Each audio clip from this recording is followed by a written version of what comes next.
So to calibrate the clubs and get it to where it's actually close to what you normally play, one of the things I do is I do manage players. And you can see I have a whole bunch of different players set up. But within a player, this is the one I typically use. If you edit the player, you can specify what tees you're playing, shot type, but then you have to specify a club set.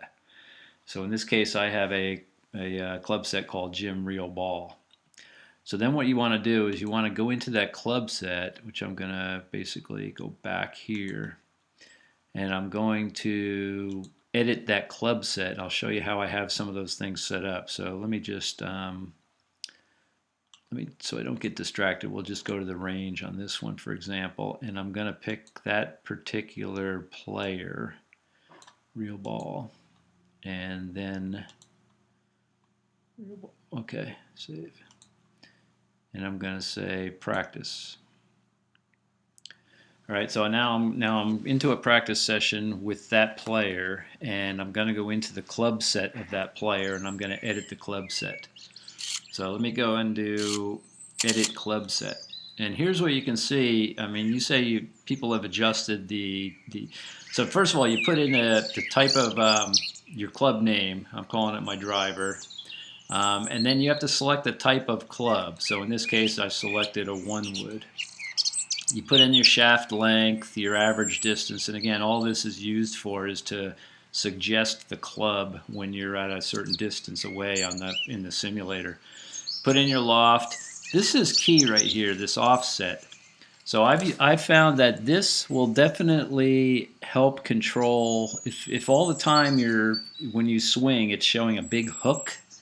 Sometimes when you put in, you can mess around with this offset and you can straighten your shots out that way. Or if you're hitting a big slice, it goes the other way.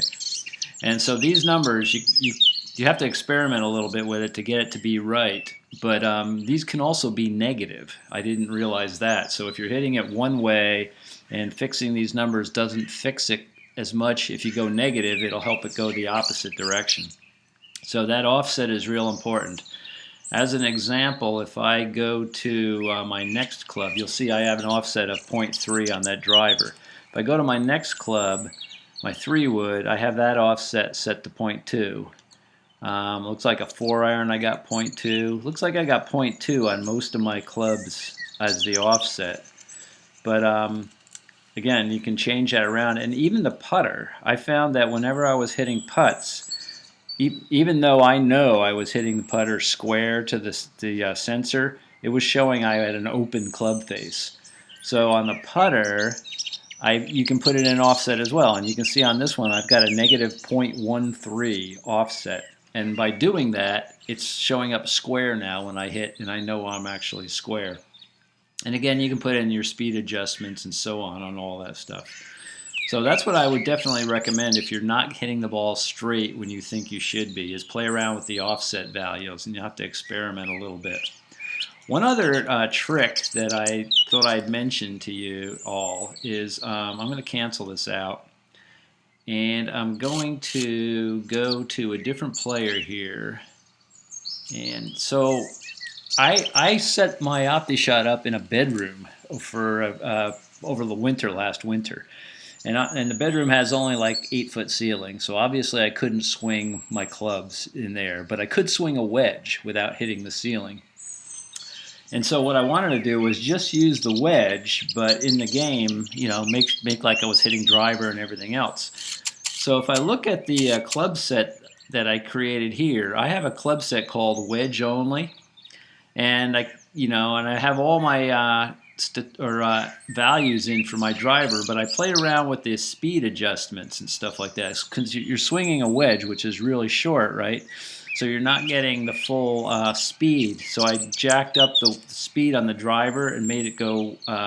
It goes about now to exactly where I hit my driver typically, and I'm only swinging the wedge. If I look at this, the 3-wood, again, I'm swinging an actual wedge, but I have it called 3-wood. I've got the speed and distance set up to 110.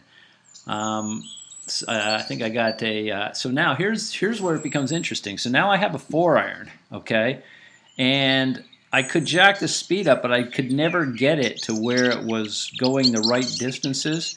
So even though I call it a 4-iron, I actually selected the type of club as a 7 wood, and then I played around with the speed, and that actually got my distances correct. If I go to, let me go to a couple irons. So here on a 5-iron, I typically hit my 5-iron 180 yards. I set the 5-iron to be actually equal to a 2-iron on here, and then I played around with the speed. So now when I actually hit this, I'm actually swinging a wedge, but in the game I'm saying I'm hitting my 5-iron. It's actually going 180 yards right now, just based on swinging the wedge and based on these values. So you can see you can mess around. Like a 6-iron, I got that set to 5-iron. If I go further down, the 7-iron, I got set to a 4-iron with these 100 and 110 speed and distance adjustments.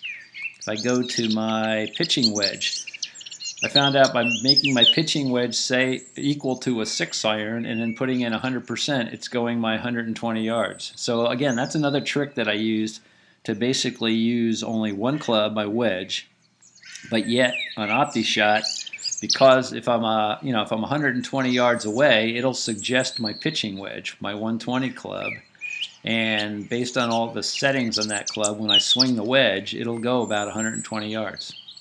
And again, you got to play with the offsets like we discussed earlier. So anyway, those are a couple of the tricks I learned, and they might be useful for you, if you're playing with only one club or if you want to actually use your real clubs.